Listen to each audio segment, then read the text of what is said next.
residence or the residence to the Oval Office. The transition from Donald Trump into that building, to me, it's one of the more just fascinating questions of how he moves to Mrs. Joe Biden, Mrs. Pence, the Vice President and the Vice President-elect, they've been meeting with their families inside the White House as well. So they'll be driving over together up to Capitol Hill. Presumably we'll see Joe Biden and Mike Pence walking out momentarily, and they will then be followed by First Ladies incoming and outgoing, as well as the President and the next President of the United States. They'll be driving up and you know, it's in that motorcade. Vice President-elect Pence and Vice President Biden both have similar jobs to do. Remember, Barack Obama had been in the Senate, but only for 4 years. And Joe Biden really was an emissary to Capitol Hill for him. And there are the other First Ladies coming. Here come the First Ladies, the incoming and the outgoing First Ladies. Let's listen in.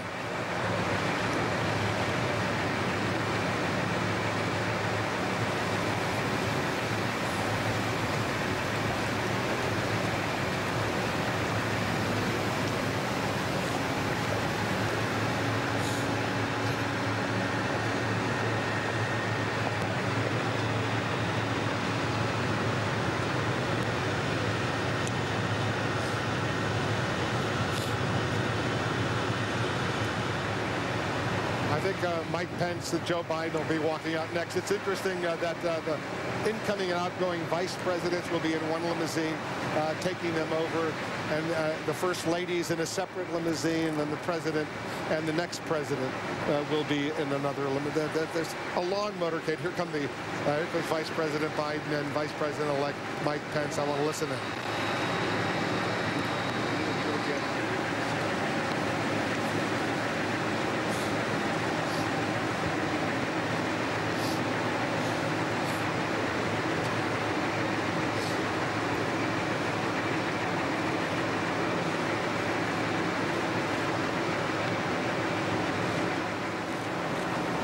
Mike Pence, the governor of Indiana, not much longer. I think he's already given up that position, but he spent 10 years in Congress, so he knows the Congress. Now the president will be walking out with the president-elect. They will be getting into the limousine, and then finally that motorcade will take off for Capitol Hill. And you know, Mike Pence he told me he was the only Republican governor to come to President Obama's second inaugural. So he was here. And so I'm not sure he spent time with the president then, but he certainly has at least symbolically been supportive of this. Here they come. Let's watch.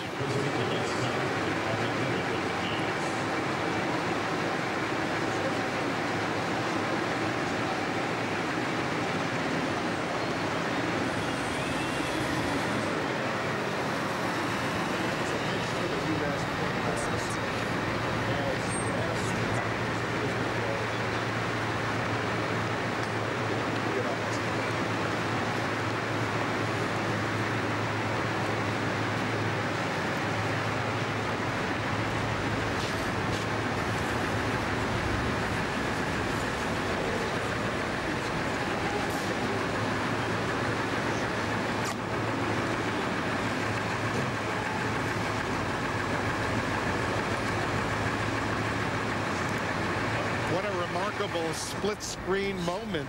We just saw the president and the next president getting into that limousine to head up to Capitol Hill, and there on the right part of the screen you see the former president and Hillary Clinton walking in. They'll be observing this inaugural.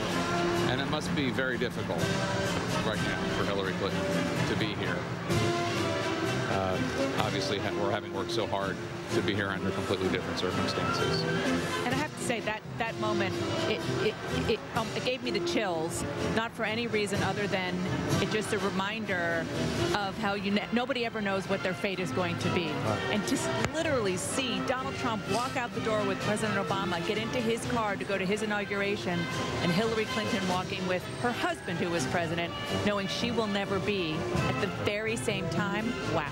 The two men who denied her the presidency in one car.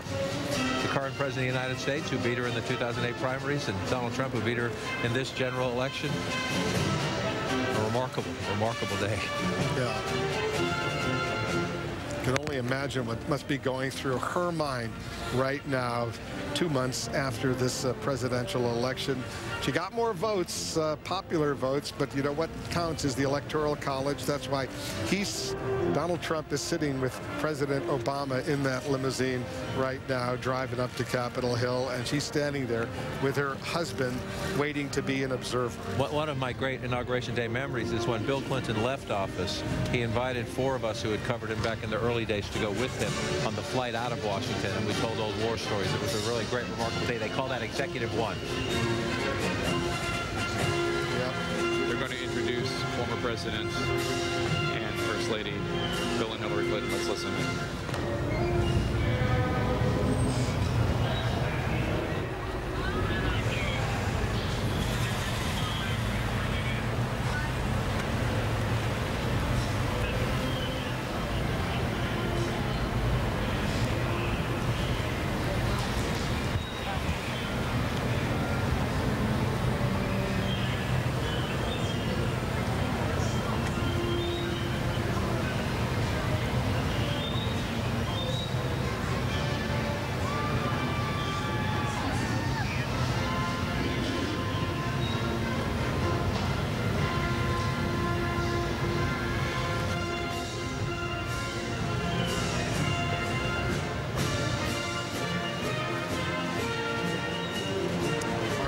For the formal announcements, the introductions of the former presidents who are here, together with the former first ladies who are here as well.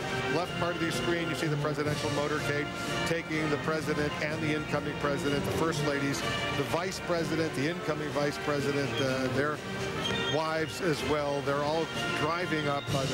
This is going to be the parade route later in the afternoon. They're driving up Pennsylvania Avenue towards Capitol Hill. A short drive, won't be any traffic. All of these streets around the Capitol have been totally cleared. No traffic at all. People will be standing. Let's listen into the introduction. Color Guard presents our national colors.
Ladies and gentlemen, the 39th President of the United States, Jimmy Carter and Mrs. Rosalind Carter.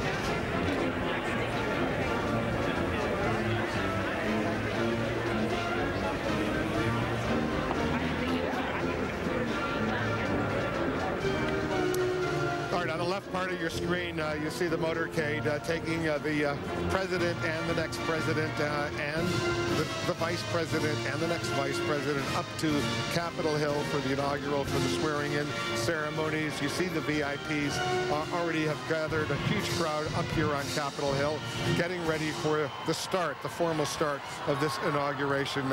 Jake, it's not going to take a long time. It's a relatively brief service. We will hear the inaugural address. We anticipate that'll be about 20 minutes by Donald Trump. That's right. We're told that Donald Trump took some inspiration from John F. Kennedy's inaugural speech in writing his own. They've been pretty close-lipped about what's in it, but we look forward to what we're told. It will be a relatively short speech. It would be great to be a fly in the wall in that limo where President Obama and incoming President Trump are right now. Two men so different in so many ways, and yet both of them represented to voters change, and both of them spoke to voters. William Jefferson Clinton and the Honorable. Let's listen to Here's Bill Clinton.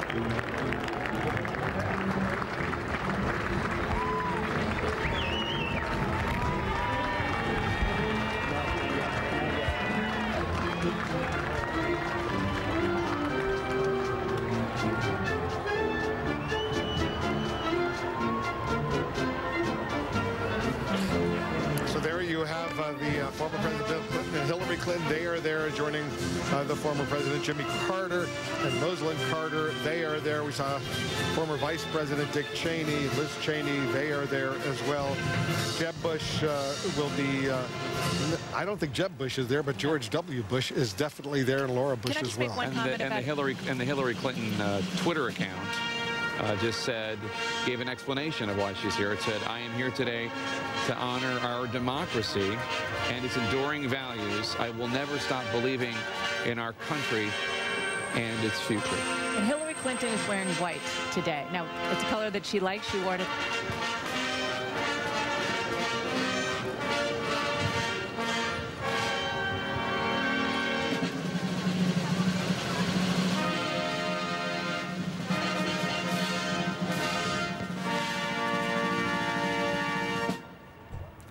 Ladies and gentlemen, the 43rd President of the United States, George W. Bush and Mrs. Laura Bush.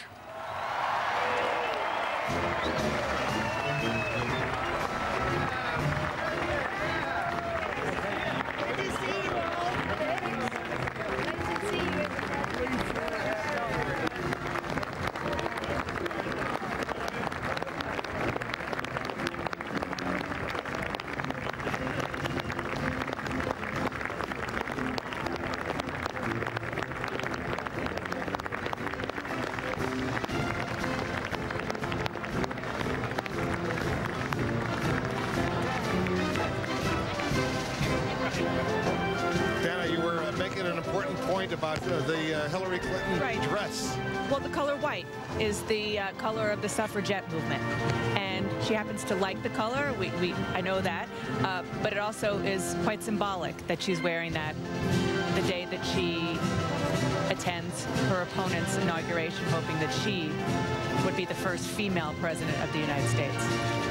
The motorcade has now arrived up on Capitol Hill. The president-elect, they will be walking in with the vice president-elect. They'll be going up to the inaugural platform for this historic moment, indeed. And three former presidents are there as well. Unfortunately, former President George H.W. Bush still in the hospital, unable to attend. But right now there are six, or as of at noon or so, in about an hour, there will be 6 presidents, which I believe is a record, or ties the record for how many living presidents there are at the time. And you know, George H.W. Bush, we all wish him well and hope he gets better. But 5 out of 6 isn't bad for an inaugural event. You know, as we're all sitting in front of this amazing scene, it really is remarkable. What an American experience. Obviously, we're very lucky that we get to... There's the First Lady and Melania, the next First Lady of the United States, Melania Trump. There right next to her wearing the blue, First Lady wearing the red. Well, if you see to your right, this is the ultimate American experience and image. You have the Supreme Court. You have, as you were saying, Jake, as many living presidents and first ladies who could come here, former vice presidents, members of Congress. It really is remarkable. And you know, this kind of pomp and circumstance is more modern and more recent. But since... someone's coming in, the crowd is cheering, but since an amendment to the Constitution, the 20th Amendment, that made it on January 20th at 12 noon, the country has really expected to see this as an example, and it's like that's the president-elect. We're told that President Obama inside the Capitol. Yeah, they're both inside now. A lot of hands to shake.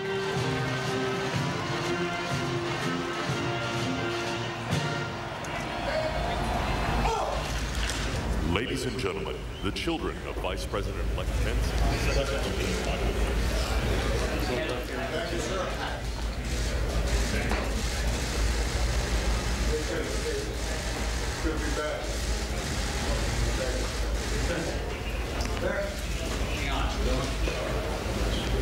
Hello. Hello, everybody. Are you going to reverse the immigration order in the next few days? Congratulations, sir. That's right. Thank you.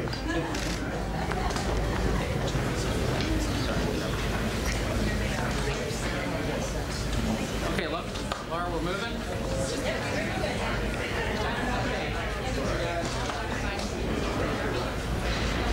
So there we saw there's the Vice President, Joe Biden, and Dr. Jill Biden, and Mike Pence. You see him there. They're walking in.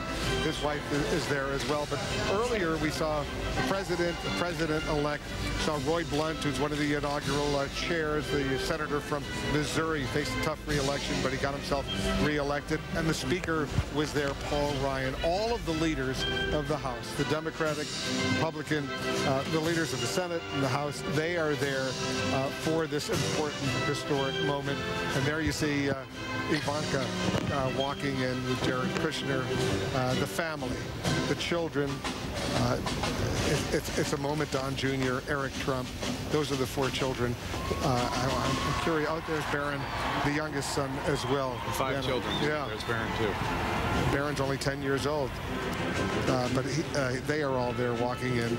They will see their dad become the next president of the United States. Most of 2016 was spent first. It was impossible that Donald Trump would be the president of the United States or even the Republican nominee. Then it was improbable that he would be the nominee of the president of the United States. Well, it is imminent. The Trump presidency now 55 minutes away from us as we watch the family come out to this ceremony on this remarkable day.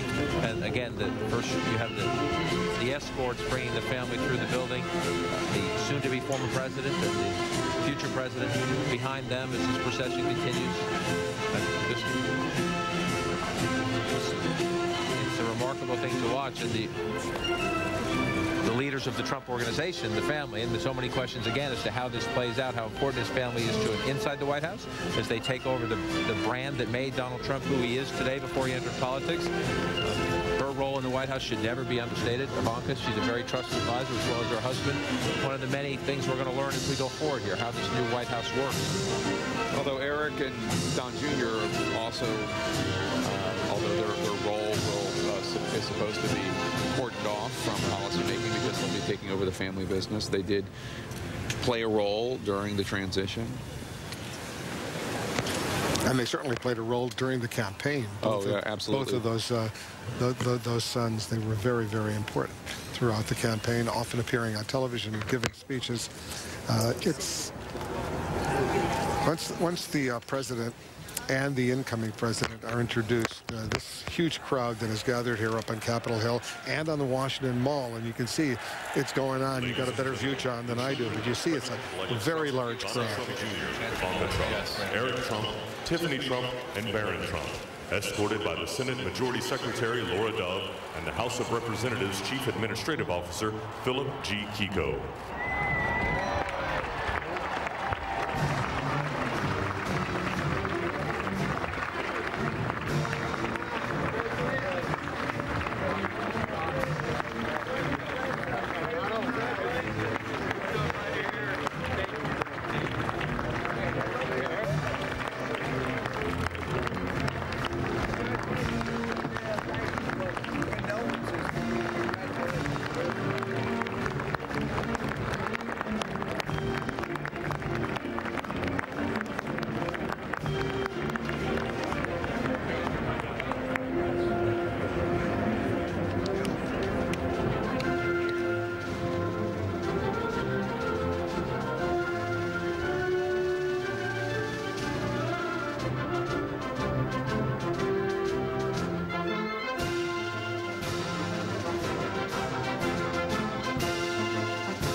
Children, the adult children, Ivanka Trump right in the middle of the screen with her husband, Jared Kushner. You see her younger brother, Barron, who is there as well, younger sister, Tiffany, Eric, and Don Jr., the other sons of Donald Trump, are there as well with their respective families.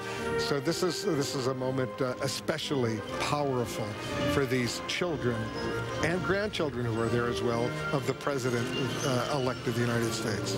And we saw Eric Trump surveying the crowd, and I'm not an expert lip reader, but I believe he said unbelievable, just looking at the masses of humanity that stretch all the way from the Capitol to the Washington Monument.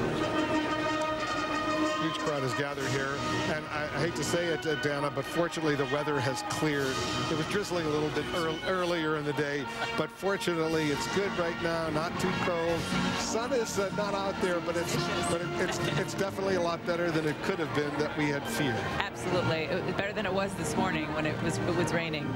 But it's, you know, I'm not going to say it. I'll let you say it. If it starts to rain, we can blame you. Yeah. And you get an idea from that shot right there how much this sea of humanity has these red hats, the Make America Great Again hats, throughout the crowd. They've really come out in big numbers, John, to see this historic moment unfold here in the nation's capital. And large crowds were a trademark of the Trump campaign. Even as recently as yesterday, he was talking about the crowds in the campaign. It's going to be an interesting perspective for the president, soon to be president of the United States, to stand out and look at this, because this is his moment. This is all of Washington.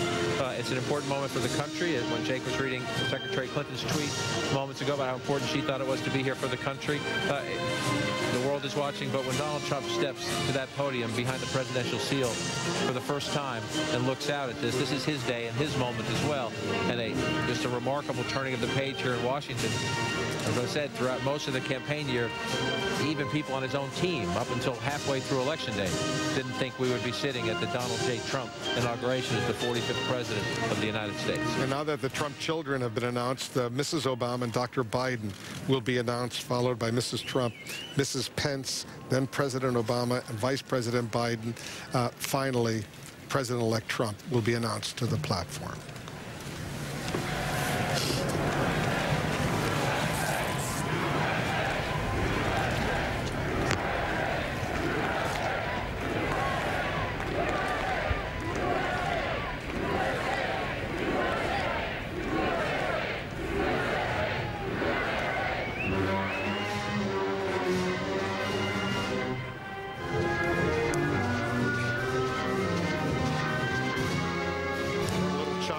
Chanting from the crowd out there, USA, USA.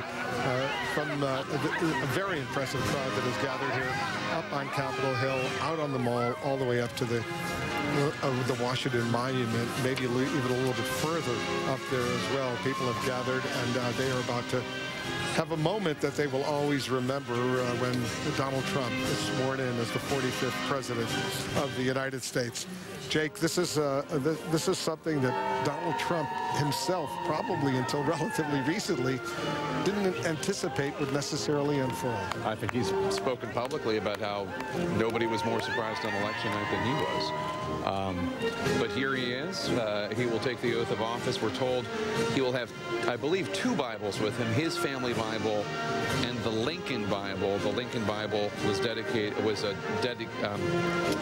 given to the Library of Congress by the Lincoln family, and it was one of the Bibles that Barack Obama used when he was inaugurated in 2013. He used 3 different Bibles. He used his family Bible, he used the Lincoln Bible, and he also used Martin Luther King's Bible. So it's not unusual to have more than one Bible for when you take the oath of office. Abraham Lincoln's Bible will be part of the ceremony again today. It's just part of the rich history of this country and how much things change. John, inside the Lincoln Bible, there's a reference to the Supreme Court Justice Taney. The Supreme Court Justice Taney, one of the key votes on the horrific Dred Scott decision, and then years later, you have Barack Obama putting his hand on that Bible in which Taney's name appears. Just shows you how things do change in this country, and yet there is always still this respect for history and those who came before.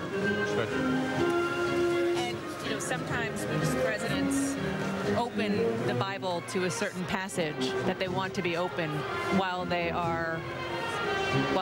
getting the oath of office. Sometimes, like in the case of President Obama, he raised his hand and his right hand and put his left hand on a closed Bible. There's Hillary Clinton and Bill Clinton, Jeb Bush, George W. Bush, and George Bush is there, George W. Bush and Laura Bush are there, Jimmy Carter, Rosalind Carter. They are all there to participate in this truly historic moment. And George H.W. Bush, the only living former president not here, his former chief of staff, Andy Card, who was on with Anderson Cooper last night, and had a quick chance to say hello to him, and he said he had been in touch, and that both George H.W. Bush and Barbara Bush were doing better. There was a bit of a scare coming into the week. They're both hospitalized in Houston, but that's good news as well. And we wish Barbara Bush and George H.W. Bush on this big day in the country. We wish them the best as things go forward. The announcements are about to take place in this order. Mrs. Obama and Dr. Biden will be announced from the platform. Then Mrs. Trump and Mrs. Pence